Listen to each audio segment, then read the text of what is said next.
Hey y'all, welcome to the Southern Appalachian Herbal Podcast. I'm Judson Carroll and I'm an herbalist. I'm also a wild crafter, a gardener, and herb grower. I'm coming to you from high atop the beautiful Blue Ridge Mountains of North Carolina, just a stone's throw from the Tennessee line, overlooking the Pisgah National Forest. Absolutely surrounded by the bounty of God's green earth.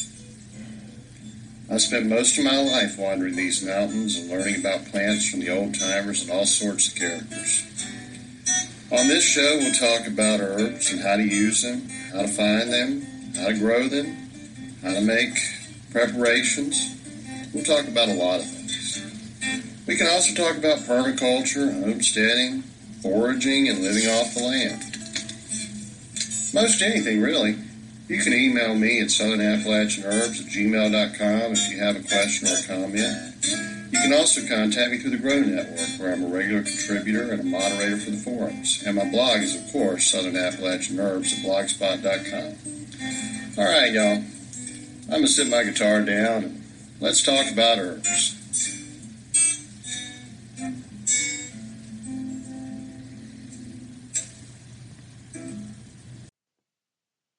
Hey y'all, welcome to the show. I am going to jump right into it this week because this is going to be a big one. No doubt that, if not the most commonly asked question I get, it's one of the most frequent.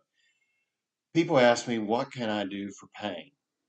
We are in I guess you would call it an epidemic of pain in modern America and the Western world. By no means do I think we have more pain than our ancestors. In fact, we obviously have less. We're not laboring and we're not digging ditches. We're not building pyramids. We're not carrying big stones around. When they dig up archaeological sites, they found people with rotted out teeth and all kinds of fractured vertebrae. It may be that our approach to pain, our understanding of pain has changed. It may be that we're suffering from actually a much deeper malady that makes the pains of life harder to bear, a spiritual deficit. Certainly a cultural deficit, but yeah, I think it probably is spiritual at root. We no longer seem to see the redemptive nature of work or the redemptive nature of suffering. Now, that being said, don't think I'm making light of this. I had a severe back injury when I was 19 or so, and intense pain. I mean, there was a time I went 10 days and nights without sleep because the nerve pain was just so intense. Pain is something we have to face, it's something we have to deal with. And fortunately, thank God, there are many herbal pain, we'll call them remedies, but let me go ahead and do the disclaimer right here. I'm just letting you know I'm not recommending or I'm not saying anything is a treatment, even if I do use those words. What I'm telling you is I'm giving you information that has I've used in many of these cases, that has certainly been used by people throughout history. Um, and it's your job, your duty to do your research and make your own decisions. I'm just giving you information. This is not going to be by any means a comprehensive list, okay? But it's going to be a lot. Um, some of these herbs are even dangerous when misused. So I'm going to tell you, do not, under any circumstances, just think because I mentioned someone in the past has used this herb for pain, you need to run out and take it willy-nilly. No, don't do that. Do your research, be safe, and be responsible, okay? And I'm not responsible for your actions. Whatever you do, you're treating yourself. I'm merely giving you information. So now let's get into it. Um, and maybe I am being a little more serious this time than usual because, look, in the past, I don't know, 20, 30 years, doctors started giving out all kinds of painkillers, Vicodin, Darvocet, Percocet, OxyContin was the big one. And we went through that epidemic of overdose. I mean, huge numbers of people becoming addicted to, pharmaceutical opiates. Now we have fentanyl streaming across our southern border and coming in from China, and people are dropping like flies. Okay? If there are safer things to use for pain, I want people to explore this and decide if that's a good option. Okay. If you're taking prescription opiates for pain, maybe there's something that can ease that pain a little bit and you don't have to take as many. If you're taking them for pleasure, if you're taking them for psychological reasons, I can't do a thing about that. Stop it. You're killing yourself. You're destroying our society and you're hurting your family. Just stop it. Okay? Stop it. I know. I want you to look up one thing, but we will have one light note here. I want you to look up a Bob Newhart skit where he played a psychiatrist, as he often did. I love that show. Um, he had one tool in his psychological toolbox. Stop it. Someone would come in and say, "Oh, I have so many problems and I'm dealing with it." Stop it. Okay? That's my advice when it comes to addiction. And I am deadly serious about that because if you don't stop it, you're going to die. Remember that. Now, let's get into this. Well, we had our chuckle. All right, so first of all, pain is necessary. The worst thing you can do is try to get rid of all pain. Pain is part of life. We come into the world crying and screaming. The only time we stop is when we die. Okay? Pain is not only part of life, it's part of growth. Just think about every time you exercise, you build muscle, you ache, you're sore. I mean, even a lot of times when we're learning new things, we get a headache because we're exercising, we're growing. Growth in whether it's physical, mental, spiritual is painful. And when we stop that growth, we begin to atrophy. And then eventually we stagnate, we die. Okay. Pain is necessary. Pain can be manageable. Now, of course, deadening pain can kill you. It's called an overdose. When people take a lot of morphine or something and they die. Yeah, they get to a point where they don't feel pain anymore. We don't want to do that. Feeling no pain is worse than feeling some pain. Let's just talk about management. All right, first of all, we have in our toolbox something very common to just about everybody. It's salicin. All right, you know about the category of over-the-counter pain medications called NSAIDs, non-steroidal anti-inflammatories. Aspirin is in a little bit of a different class, but mainly we're talking about, aspirin, Tylenol, ibuprofen, naproxen, Aleve, that kind of thing. Tylenol, acetaminophen. Let's just give it its regular name because it does come under different brands, and I don't want anybody to think I'm blaming the company that has the brand name Tylenol for this. I'm talking about the substance acetaminophen. Depending on what country you look at, is either the leading or the second leading cause of liver failure.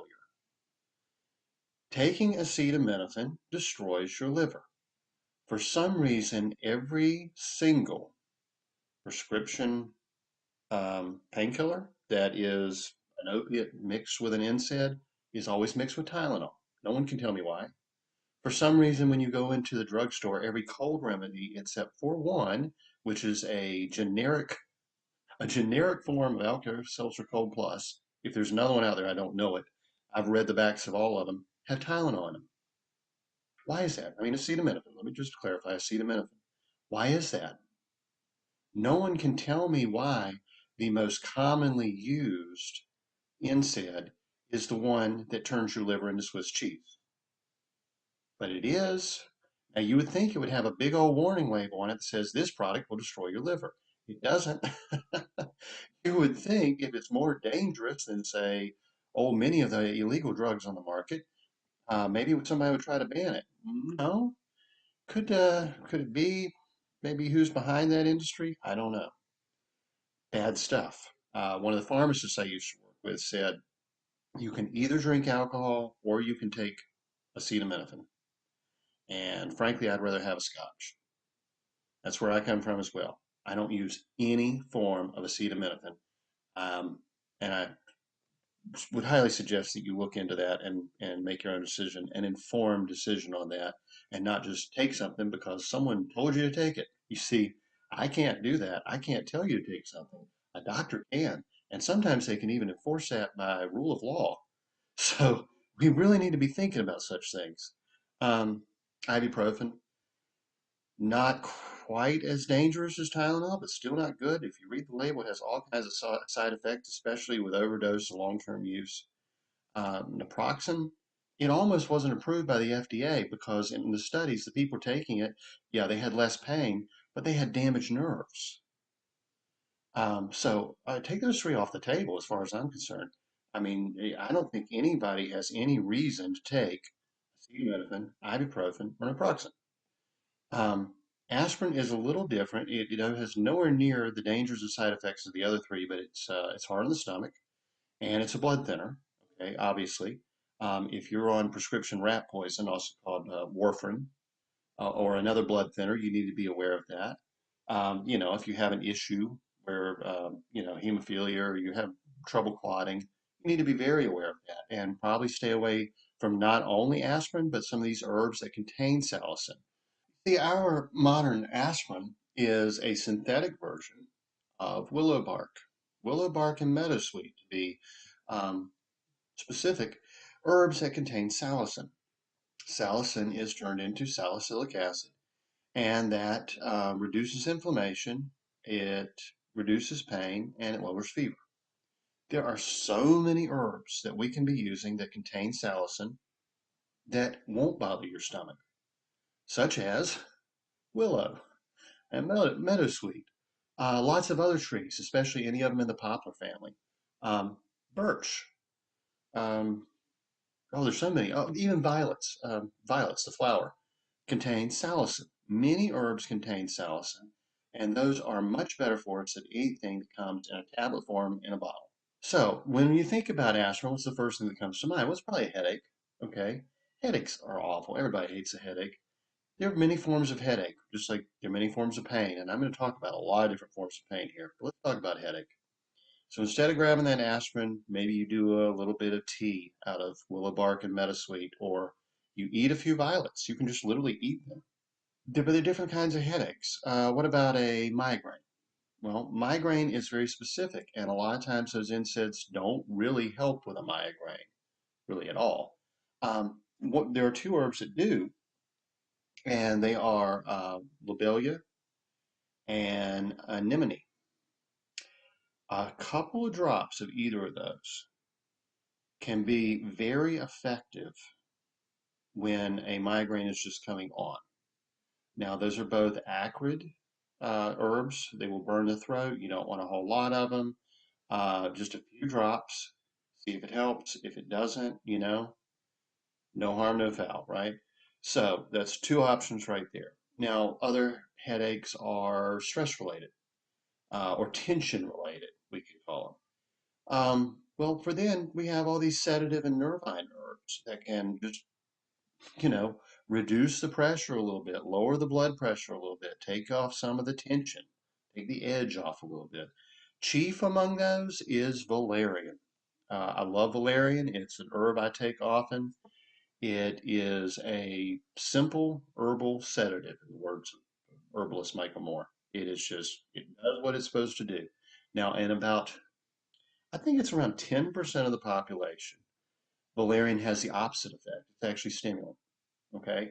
So you need to try it and, see how it affects you. In about 20% of the population, it can cause intense dreams. Now, I don't necessarily mean nightmares, but like memories and emotions that you don't really want to think about start coming up and they're disturbing dreams. So, again, you got to see if you're the kind of person that can take valerian or not. If you are, valerian can be a wonderful herb to keep on hand for stress, for sleep, for tension headaches. If you can't take valerian, there are many other options, and we're going to get into them. There's skullcap. I'll talk more about skullcap in a minute. Passion flower is a nice, just simple, calming, relaxing sedative herb. It may make you a little sleepy. Hops, the same hops used in beer, has a very similar effect. Sedative, just calming. Lemon balm is actually, for many people, a little more effective than passion flower or hops, a little bit stronger. It really depends. People react differently to herbs, but when you have lemon balm, you want it fresh. You want those fresh oils. Um, Damiana is one that is a nice muscle relaxer. Damiana also improves circulation. It has, some people say, an aphrodisiac effect on them. So, maybe you want that, maybe you don't. I don't know. Catnip is a very simple, just calming, nervine, relaxing herb. Chamomile. Everybody has probably had experience with chamomile. Maybe you were given it as a child to help you sleep. It's good for fussy babies, and it's sometimes very good for tension headache. Well, let's think. What other pains we can have? Well, we're in the head. Let's go toothache. Toothaches are awful. I know. Um, they're actually very simple to treat herbally, though. Clove. It's actually clove oil, but you can actually just take a clove or two and bite down on it, chew it. It will just numb it out. Um, some people say clove can upset the stomach. It can kind of burn a little bit. I have no trouble with clove. I often grab just two or three cloves and chew them up and eat them because I like the taste of clove. uh, Again, I'll reference Michael Moore. He said that yarrow root, let me get it right, tincture, basically pickled in alcohol. If you take that and chew on it, it's actually better than clove. The yarrow root, if the clove bothers your stomach, bothers your intestines, actually, yarrow root may be the better option for you there. So, get some, stick it in some vodka, keep it in the cabinet. That's just first aid, basically. All right, we'll just kind of keep moving along through body parts. Now, one thing I do want to say, I'm not going to really get into organ pain because, as a general rule, your internal organs should not hurt. If they are hurting, there's a something causing that, and you really need to find out what that is. Um, Organ pain is generally referred pain. It's like if you're having a heart attack, your jaw can hurt or your arm can hurt, you know? It's because of the way our nervous system is wired. We don't really have nerves there in that organ that are telling the brain this hurts, but it is sending out a signal, and other nerves are reacting to it. Essentially, that's a very simplified view, I know, but it's very important to know when your organs are hurting and which one's hurting. Just a little more than a year ago, a friend of mine um, had to have her appendix removed. She thought she was having menstrual cramps until she passed out in a restaurant and almost died, having ignored it essentially for so long, and you know had to be rushed to the hospital in a foreign country where no one spoke English. So pay very close attention if you have, an inflammation of any of your internal organs, liver, spleen, heart, if that, but I don't want to tell you something like, oh, if you have chest pain, use hawthorn and violets to get rid of the chest pain. If that's simply masking the pain and you actually have an enlarged heart or a problem with an artery or something, you need to find out what the root cause is of that. I'm talking here really more symptoms. No, I just want to put that out there. But the organs that interact with the environment can be expected to be irritated sometimes. And by that I mean eyes, ears, lungs, obvious things like that. So we did toothache. How about lungs? Yeah, lungs can ache. If your lungs get inflamed, they will definitely ache. If you cough a lot, they can get irritated and ache. So we're not going to really try to kill the pain in such a case. In that case, you want antispasmodic herbs. You want antitussive herbs. That means herbs that stop coughing. You want astringent herbs that pull out the inflammation. You want expectorant herbs that help you cough up the mucus, be more productive with that cough. That's a big category. I mean, antispasmodics, we've got everything from something as simple as skullcap to as powerful as leaf. With antitussives, a really good one would be cherry bark. It's going to be antispasmodic and antitussive. I think that would be my go-to there. Angelica root has a little bit of that property. There's several things. Mullein, you can actually smoke it, or you can use it as a tea. You make a tincture out of it. Mulleins's very good stuff. Astringents could be anything from potentilla to rose petals. I mean, anything in the uh, rose family, masterwort, agrimony. There's so many astringent herbs. Expectorants, again, cherry bark's a really good one. Pleurisy root. There's so many that are really good lung herbs. It's kind of hard to narrow down. And because the lungs are so closely related to the kidneys and everything, if you don't have a problem with blood pressure and you can take licorice root, you often see a great improvement in lung function, and that is really good actually for in lung pain. Um, the eyes can be irritated by a lot of things. A lot of times, if it's an eye pain that causes an acute headache, hot yarrow tea. This is one, I think this is one Maria Trevin recommended. Hot yarrow tea can knock it out very quickly.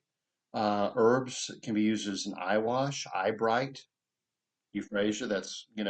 It's called eye bright for a reason. It kind of pulls out inflammation, tonifies the eyes. Others that can be used in that way are loosestrife, Cranesbill. What's that one? Colstromia. I think that's the way. Yeah, Colstromia. There's another name for it. You have to look that up. Only the Latin's coming to me right now. Safflower and agrimony are all just like mild astringents that can kind of pull some inflammation out of the eyes. Earaches, common. Um, with that, again, you're not really looking at killing the pain. You're wanting to address the issue. You can drop a little peroxide in there to kill bacteria. Um, you can do that so it'll kind of bubble and take out some of the wax as well. Follow that up with onion juice. Just seriously, the juice of an onion. Put it in there, lay down with that ear up so it stays in there and gets in there deep. Um, Garlic oil, lobelia, especially combined with garlic oil. You do like a drop of that garlic oil and then a drop of lobelia. Colt's foot, Colt's foot juice. Colt's foot is very good for earaches. Let's see, sinuses. I'm talking here more like sinus headaches. Uh, well, first of all, you can kind of try to prevent that. If you know you have trouble with allergies, like I do, um, ragweed, the very weed that often gets blamed for allergies and causes them, the pollen from the ragweed is actually one of the main causes of hay fever. A tincture or tea made from the rest of the plant, the leaves, root, can prevent it. Isn't that great? The very plant that causes the allergies can prevent the allergies. Nettles are really good to prevent allergies. And mimosa, one of my favorite trees. It's leguminous. I'm going to mention mimosa a couple of times here. Mimosa has the interesting quality of reducing mast cells. So these three herbs can be used somewhat like antihistamines, and they can prevent those sinus headaches before they come on. With mimosa, you want to usually just tincture the flowers, and that also reduces pain, which we'll talk about in a minute when I get to mimosas in particular, because it's a fascinating plant. You can do herbal washes, sinus washes. Golden seal tea can just be, kind of squirted up your nose, up one nostril and out the other kind of thing. Um, you can use other herbs similar to golden seal, like gold thread, coptis. Golden seal's a little pressured. If, don't buy wild golden seal because it's been over harvested. If someone's growing it, go for it. But anyway, gold thread and barberry. Barberry has this same golden component, which is it's going to tighten the tissues, and it's going to well, it's astringent and antiseptic, and it's going to could help, right? I have to say could help. Another wash you could do, maybe a little more easily attainable, is just a combination of water, salt, and baking soda with a little witch hazel. Witch hazel is astringent. It'll help pull that inflammation out and help prevent that sinus headache. Along with that, maybe you want to have your willow bark and such tea just to get the, you know, anti-inflammatory, pain-reducing qualities, and probably feeling better pretty soon. a hot towel over the face. And that reminds me, Swedish bitters can be used as a compress. Swedish bitters contain a whole lot of herbs which clear the sinuses, and they have camphor. And camphor is like, well, you inhale it and it opens your sinuses. You can put the Swedish bitters on that cloth, put it over your eyes and over your nose, and it'll help a lot. Um, I think that's another Maria Trevin tip. All right, so let's move on down. Throat. Everybody gets sore throats, right? Uh, Main thing is astringents. You never want a sore throat to get out of control. Tissue gets boggy, you can get in bad shape. So astringent herbs are going to pull that inflammation out of there. That could be potentilla, that could be agrimony, anything in the rose family, anything. I mean, from blackberry leaves to roses themselves. Okay, it's called Yarfa, yet another rose family astringent. In that's a Michael Moore term. In I mean, outside of the rose family, you've got oak bark. Oak bark's the most tannic substance there is, well, in the natural world. You know, there are a lot of things you can use to pull that swelling out, and but for the pain itself, it was really interesting. Kava kava. Kava kava is good for a lot of different kinds of pain, but the first thing you'll notice if you take kava is your throat goes numb. It feels like you've had that sore throat spray. What is it, chloroseptic or something? It just numbs you out. It's a really weird feeling. And in the Polynesian culture, apparently they make a beer out of kava, and they start drinking it, and that numbness spreads throughout the body until they're basically paralyzed and have to be dragged out. Let's not go that far. But we can also think of kava, and I'll mention it now, um, for neck pain and tension. That numbness in your throat gradually spreads to your neck and shoulders. So if you have severe neck pain or like a pinched nerve, kava kava can be very effective without having to take so much that it spreads through your whole body because it really does, for some reason, start in the throat, even if you take it in capsule form. I mean, even if it's not having contact with the tissue. Really interesting plant. Let's see.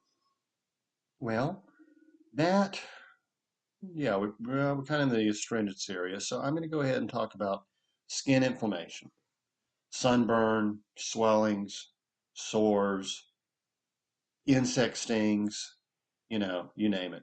Um, Probably with the exception of hives. Hives, you really just kind of have to, in my experience, in what I've seen, the more you try to calm and treat hives, the more they flare up. It's better just kind of leave them be until they start to dry in, at least. And then you can do a little more with them. But for everything other than hives, again, we're talking astringents, especially the tree barks in these, because you can soak them. You know, you can take your oak bark, you can take your pine, you can take your fir or spruce, and you can make a bath with it or a strong tea to soak the affected area, or put it on a cloth and put it on like a poultice. Um, oh, there's so many things you can use like that too. I mean, aloe can be just applied, just take the gel from it. Cactus can be done the same way, or you can take the cactus pad and just cut it open and put it on top. That is a calming, it's a mucilaginous, but it's also an astringent. It actually also shrinks inflammation, tightens the tissue. Yarrow is very good used for this. Yarrow is astringent, it shrinks the tissue, it stops bleeding. Um, uh, it's antiseptic, it can help in a lot of ways. Again, anything potentilla, masterwort. Violets are very good for skin inflammation. They're astringent, but they're also very calming. And because they have the salicin, they help take care of some of the inflammation. Roses, Oregon grape, barberry, especially for bug bites like a bee sting, a wasp sting, a little bit of tobacco. You do what's called a spit poultice. You just chew it up and put it on there. It will pull out the pain and inflammation in the blink of an eye. It is absolute excellent first aid for insect stings. So, bruises and sprains. Okay, again, we're going to look at the astringents. The same kind of oak bark and such, so we might soak in to pull the fluid out of that tissue, to bring down the swelling. But then we have a few other things in our medicine chest. Um, You heard probably if you were listening a couple weeks ago, the homeopath and herbalist Tori talking about the wonders of arnica. Arnica oil takes out bruises, it disperses it just heals that tissue up like nothing else really. So after arnica, probably the best next go-to is hyssop. Hyssop can be used very similarly, and so can calendula oil. So right there, you've got first aid for bruises and sprains, and that can be very intense pain. So along with that, you'd want something for the pain, specifically, again, such as like the willow and meadowsweet and the salicin-containing plants. If it's a break, you're going to want something stronger. When you break a bone, you can dull the pain, so to speak, say with aspirin, salicin, but it kind of pulses and throbs, right? That keeps you awake. In that case, valerian can be very useful, just kind of knock you out. Get a good night's sleep so your body can start to heal. And you would want to use some comfrey salve as well. Comfrey, old name for it is nip bone. It propagates protein synthesis. It'll actually speed that healing. Good stuff. So now we'll talk about muscle strains, sore muscles. We all experience this, whether it's soreness from sitting, or soreness from exercising, or soreness from working in the garden, whatever. We all get it. And St. John's wort oil is excellent. St. John's wort oil rubbed into those sore muscles, just it'll help a whole lot. We can also use warming or cooling topical herbs. Now, what I mean by this is like I think liniments you might buy from the store, like icy hot or whatever, that kind of thing. Camphor, menthol, either of those. Those are going to be really good. Well, let's say camphor and menthol are going to be like a cooling kind of feeling, whereas ginger is going to be heating, right? Cayenne would be very good for that. A strong decoction of pine needles, or the inner bark, but go with the needles so you don't kill the tree. Fir tips, etc. Soaking in that will have the exact same effect and also a little bit of astringency. And again, with that, we want something that has a little salicin in it. Um, Cayenne is really interesting. I'll get to that one again in a minute when I get to nerve pain. There's also spasmodic muscle pain. Now, spasmodic muscle pain is, when your back goes out and you're just in agony. When your neck goes out and you're just in agony. Something pops, something clicks, and your muscles are spasming and you just like screaming, right? That happens to everybody as well. Um, you want antispasmodic herbs. Chief among those, oh, I don't know, skullcap. Yeah, skullcap is an antispasmodic. It's very good. Viburnum. Viburnum's called cramp bark. I'll mention that again in a minute. Again, these are antispasmodics. They just calm the, the nerves and muscles down. Valerian, again, it's antispasmodic and it's sedative and it will relax. If you take enough valerian, it will relax. Tight, knotted, really, you know, really cramped up muscles. Um, Beyond that, there's linden. Linden tree. In Europe, they often call it the lime tree. The flowers, especially, and young leaves are very relaxing and anti-inflammatory. And then ferns. If you heard my show a couple weeks ago, I did on ferns. Ferns are good. You literally just take ferns and put them on there and leave them on there. I don't know how they work, but according to everybody who's ever written on the subject, they work great. Well, yeah, I told you this is going to be a big topic, and it sure turned out to be. In fact, the entire show ended up going well over an hour, and I need to keep these around 30 minutes apiece. So I am going to do part two next week. Please join me then, and we will continue with our herbs for pain.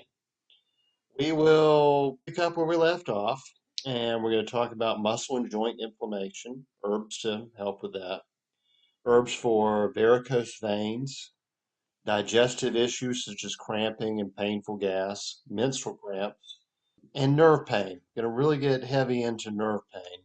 And then we're going to get into some really unique strong pain-killing herbs. These are those that are somewhat narcotic in their effects, and by which I mean they relax muscles and reduce respiration. These are the ones that are really powerful. Some of them are even last resort type herbs that are really too dangerous for me to even recommend that you use. But I'm going to give you the information you need to research and find out on your own what options there are to treat pain naturally, because there are a lot of options. So I'll see you next week. Have a good one. The information in this podcast is not intended to diagnose or treat any disease or condition. Nothing I say or write has been evaluated or approved by the FDA. I'm not a doctor. The U.S. government does not recognize the practice of herbal medicine, and there is no governing body regulating herbalists. Therefore, I'm really just a guy who studies herbs. I'm not offering any advice. I won't even claim that anything I write or say is accurate or true. I can tell you what herbs have been traditionally used for. I can tell you my own experience and if I believe an herb has helped me. I cannot nor would I tell you to do the same. If you use an herb anyone recommends, you are treating yourself. You take full responsibility for your health. Humans are individuals and no two are identical. What works for me may not work for you. You may have an allergy, a sensitivity, an underlying condition that no one else even shares and you don't even know about. Be careful with your health. By continuing to listen to my podcast or read my blog, you agree to be responsible for yourself, do your own research, make your own choices, and not to blame me for anything ever.